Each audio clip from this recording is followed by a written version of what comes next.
In this video, here's what we'll cover. Why it's so common. Anxiety that hides. The cost of masking. Autistic burnout. How therapy adapts.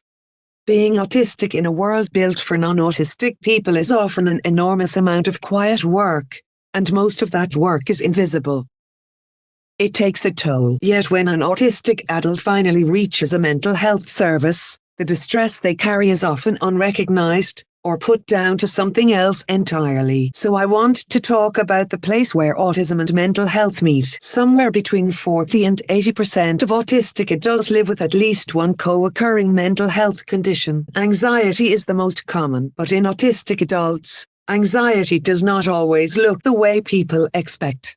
Instead of obvious worry, anxiety in autistic adults can wear other faces. It can look like shutdown, going very quiet and still, and withdrawing inward when everything becomes too much. It can look like rigidity, a strong, sometimes desperate need for routine and sameness as a way of managing an unpredictable world. It can look like a meltdown, an involuntary overwhelm response, not a tantrum, not manipulation, and not something a person can simply switch off. And it is often tangled up with alexithymia, real difficulty identifying and describing your own emotions. So the anxiety is felt in the body long before it can be named. Once you understand these as signs of distress rather than behavior to be managed, the whole picture changes.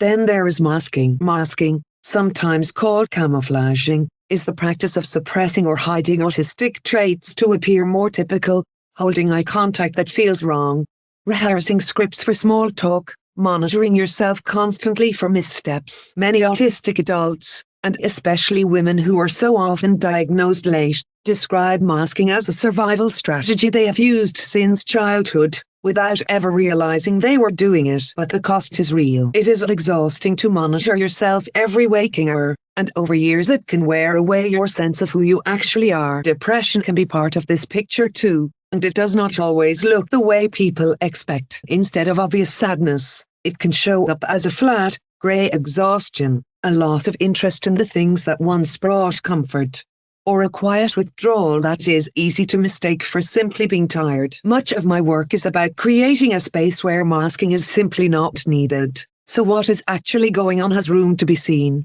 Which leads to something that is still widely missed: autistic burnout. Autistic burnout is a significant, sometimes sudden loss of skills and capacity. Executive function fades, communication gets harder, and sensory sensitivities intensify. It builds after long periods of masking, sensory overload, and not enough recovery, and it is quite different from ordinary tiredness. And here is the part that matters most clinically. It responds to rest and a genuine reduction in demands, not to being pushed harder to keep going. Treating it as plain depression, and piling on more activity, can make it worse.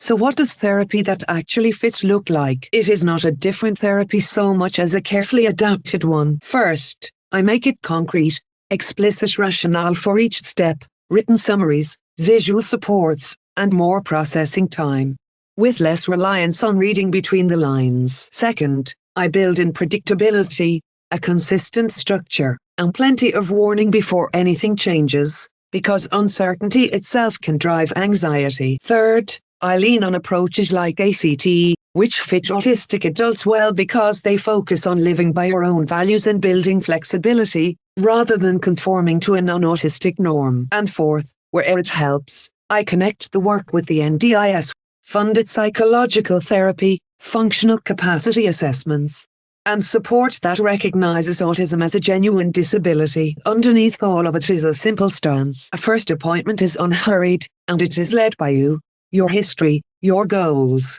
and the specific ways daily life is hard right now, rather than a rushed checklist. From there, the work might include adaptive therapy for anxiety, depression, or burnout, a functional capacity assessment for NDIS planning, or a cognitive assessment where that would genuinely help. The aim is not to make you look less autistic. It is to help you live well as the person you already are. And because getting to a clinic can itself be draining, sessions can be held by telehealth across New South Wales, so the support meets you where it is easiest to be met. If you are an autistic adult, or you love one, and past support has felt like a poor fit, Please know that a better fit is possible. You can read the full guide, or book an appointment at our Bella Vista practice, Potentialz Unlimited, using the links in the description below. And if things ever feel unsafe, please reach out to Lifeline or 000 straight away. Reaching out is one of the most practical things a person can do. Before you go, here's a quick recap of what we covered. Why it's so common. Anxiety that hides. The cost of masking. Autistic burnout. How therapy adapts. And one small thing that really helps more people find this. Subscribe for weekly mental health explainers. Like this video if you found it helpful. Share it with someone who might need it.